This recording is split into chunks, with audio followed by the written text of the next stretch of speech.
everybody. Welcome to ICC's Game of the Week with your host, as always, Joel Benjamin. Featured games of the week are usually tactical in nature and occasionally technical. But this week's game from the German Bundesliga, which wraps up the 2015-2016 season this month, was like two games in one.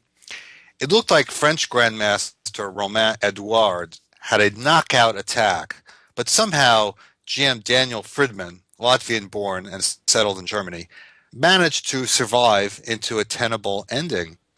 That phase proved to be as difficult to play accurately as the tactical phase. All right, let's get to it. So Edouard plays d4. I know that Fridman is a very solid player, so we can expect that type of opening. A Queen's Gambit declined is about as solid as they come.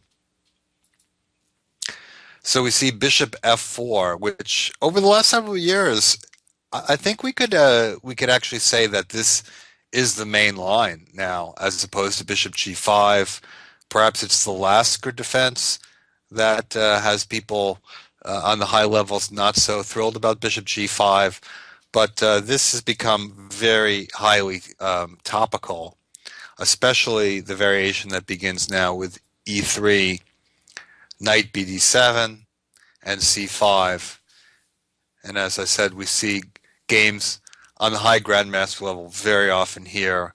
Perhaps most notably, a game between Anand and Carlsen from the World Championship match, game that was actually won by Anand with white. Now, Edouard goes in a somewhat different direction with the move a3. Of course, that guards the b4 square, and the way that kind of could come into play is that if black continues in the same vein after e3 with knight bd7, in this case now white can play knight to b5. Without the move a3, there would be a very annoying check on b4 to deal with, but this basically forces the knight back. c6 can be met by bishop c7 and knight d6, winning material. So black has to bring the knight back. And then after e3, black could, of course, chase back the knight with a6 or c6, but perhaps white might gain a tiny bit of time, as those moves may not be the most useful ones possible. And if white later plays c5, of course, the pawn on a3 can support that. So after a3, I think the most common response is b6, Tartakover style. That certainly can be played.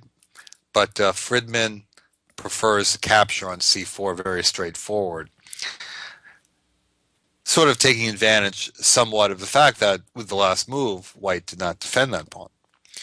So now white's going to go get it. e3 or e4 is the question.